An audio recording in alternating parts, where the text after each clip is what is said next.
चुलीवरचा दही भात जुन तुझं माझं नात, जर कोण आलं मधात तर माझी सोडू नको साथ. हे आई, चुलीवरचा दही भात जुन तुझं माझं नात, नव कोण आलं मधात तर माझी सोडू नको साथ.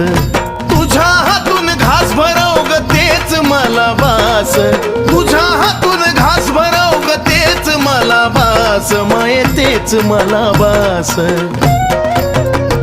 मग त्यावरी मी पुनवाचा सोडीन उपास, माये सोडीन उपास. त्यावरी मी पुनवाचा सोडीन उपास, माये सोडीन उपास.